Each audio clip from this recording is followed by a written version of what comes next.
다육식물의 명품이라고 하면 플라잉 클라우드도 한몫을 합니다. 수명이 아니고 최대 생장 기간이, 이것은 노화는 됐지만 정상적으로 수간이 역할을 하고 있다는 것이고, 그리고 제가 하지만 가끔씩은, 근데 이게 짧은 잎이든 아니든 아름답고 건강하면, 두둥 24년 4월 17일 어제 꽃샘추위라고 해야 되나? 반짝 추웠습니다. 반짝 추웠습니다. 아무래도 새벽 온도가 갑자기 딱 떨어지면 살짝 둔화는 되는데, 이맘때 과수에 이제 냉해 피해가 좀 있죠. 냉해와 동해는 다릅니다. 냉해는 영상의 날씨에서 봄 이쯤에 피해를 입는 걸 냉해고요. 동해는 겨울에 우리가 다육이 꽁꽁 얼잖아요. 어는 피해를 동해라고 합니다. 오늘은 냉해 동해를 말씀드리려고 한 게 아니라 10년차 고인물, 10년이 훨씬 넘었지 그분이. 본인의 10년 넘은 손님이시기도 하고, 그 땡땡이 언니야도 잘 안 돼요 하는 게 이제 얘네들입니다. 얘네들. 그런데 조금만 생리만 좀만 이해하면 그렇게 어렵지 않습니다. 그렇게 어렵지 않고, 다육식물의 명품이라고 하면 플라잉 클라우드도 한몫을 합니다. 식물이 비싸다고 명품이 아니라, 물론 그것도 하나의 기준이 되겠지만, 생긴 것 자체가 아름다운 품성을 가지고 있나, 적당히 까다롭나, 적당히 까다로운 걸 저는 명품이라고 합니다.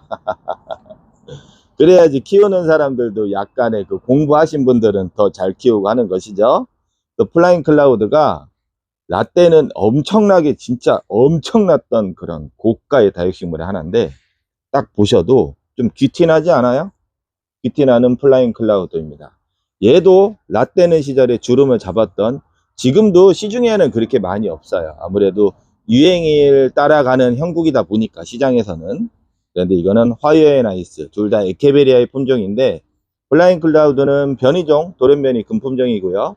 화이어의 나이스는 일반적인 프릴이라고 하는, 화이어의 나이스가 진짜 프릴 나오는 그 시퍼런 마우나루와 비슷한 그런 화이어의 나이스가 있고요. 그때 당시에 유통명에서 칸테 화이어의 나이스, 그 다음에 서브리기다 해서 화이어의 나이스, 뭐 그렇게 구분을 했어요. 아무튼 대표적인 프릴의 명품 라인의 대표 주자들이었죠. 에케베리아 일부 금품종 얘들하고요, 그 저기 웨스트 레인보우 금, 요거 좀 약간 난이도 있잖아요. 지금은 약간 색이 얘가 녹색으로 시프로딩딩 하긴 됐는데, 얘랑 그 다음에 요런 거 베르세르크 금, 이게 돌연변이, 요거는 제가 따로 나중에 정리해서 설명을 해드리기로 하고, 요번에는 이제 프릴류, 에케베리아 프릴류에 대해서 말씀을 드리겠습니다. 얘네들이 최대 생장 기간이 3년이에요. 수명이 아니고 최대 생장 기간이 3년이에요. 3년 정도가 되면은 천천히 줄기가 노화가 돼요.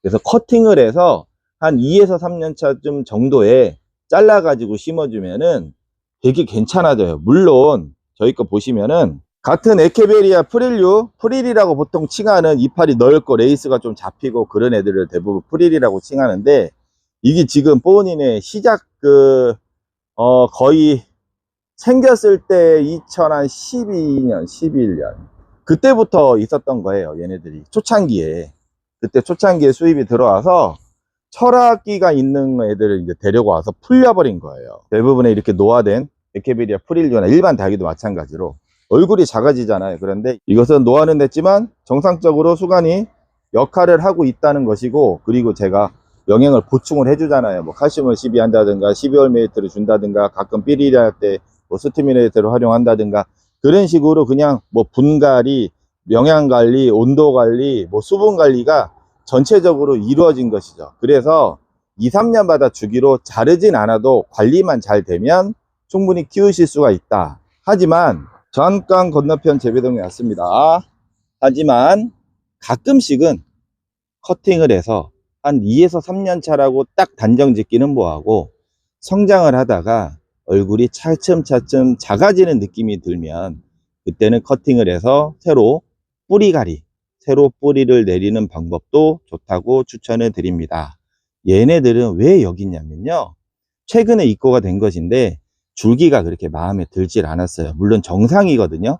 정상인데 얘네들을 이렇게 그 농장에서 관리하는 과정에서 뭔가가 옆으로 잘려 갖고 새가 아무튼 보기가 싫었어요. 여러분들한테 바로 판매를 하면 얼굴은 뭐 괜찮은데 정상적인 뿌리를 다 가지긴 했는데 줄기가 약간 이게 좀 어긋난 위치로 있어서 여러분들 받아봤을 때 실망하실까봐, 그래서 제가 상품을 바로 못 파는 게 엄청나게 많아요. 이놈의 성격 때문인데, 하지만 이 성격 때문에 여러분들이 멀리서도, 엊그저께도 남양주 언니와도 마찬가지고, 우리 고인물 지금 주문하신 그 언니아들도 마찬가지고 멀리서도 찾아뵙고 사랑해 주시기 때문에 저는 이 뻘짓을 계속 할 겁니다.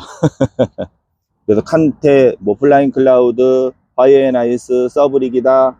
또 뭐 있냐? 대표적으로 이제 환엽으로 얼굴 크게 자란 애들, 라우이도 마찬가지고요. 그런 에케비리아 종류는 가끔씩 커팅을 해서 새로 뿌리를 받아내면 영생할 수 있습니다. 최대 생장 기간이라고 하면 최대의 폭으로 크는 거를 얘기를 하는데, 이 프릴류가요, 그 호주같이 자생지라고 해야 되나, 거기 보면은 엄청나게 대형으로 자라요. 얼굴이 한 40cm에 육박할 정도로, 그 정도로 굵기도 막 이렇게 진짜 막 뭐 소 허벅지 있죠? 송아지 송아지 종아리 좀 줄어든다. 송아지 종아리 정도는 자랍니다. 그리고 한 가지 팁 더, 배추처럼 키우세요. 프릴류, 말 그대로 프릴이라 하면 레이스가 좀 펄럭펄럭 잡히고 쭉 퍼져야 제맛이 사실 나는 거거든요. 물론 얘도 자꾸 쪼밀쪼밀하게 키우면 이뻐지기는 하는데, 그러면 프릴의 그런 매력은 사라집니다. 그래서 분도 조금 여유 있게 쓰시고요. 영양이 어느 정도 소진됐으면은 적극적으로 시비해서 그 활동적이게 만들어주는 거예요. 펄럭펄럭하게 쫙쫙쫙 돌아서게 그렇게 만들어 주시면 그렇게 어렵지 않고 까다롭지 않습니다. 한번 받아보시면 그냥 한번 잘라서 다시 해보세요. 농장에서 지금 재배된 게 그렇게 나쁜 컨디션은 아니에요, 사실은. 근데 받아보시고 다시 잘라 가지고 저처럼 뿌리 한번 내려보세요. 괜찮을 겁니다. 얘네들도 뿌리 다 그 중간잎 근데 이게 짧은 잎이든 아니든 아름답고 건강하면 저는 짧은 잎보다는 더 좋다고 생각해. 저희도 지금 몇 년 만에 팔아봐서 짧은 잎을 감이 떨어졌는데, 그냥 적성이라고 부르겠습니다. 적성. 중간 잎은 좀 그렇잖아. 짧은 잎, 마케비아나, 원래 그게 정식 이름이죠. 짧은 잎 적성이라 유통이 되는데, 아무튼 잘 키워보십시오. 버클리금은 더 풍성한 거 나타나면 다시 말씀드리겠습니다. 조만간 얘네들 왜 진상짓을 하는지, 어떻게 하면 잘 자라는지, 얘랑 웨스트 레인보우 그거랑 또 나중에 요거 좀 갈라지는 문제, 그거를 다시 한번 설명드리겠습니다. 안녕히 계세요.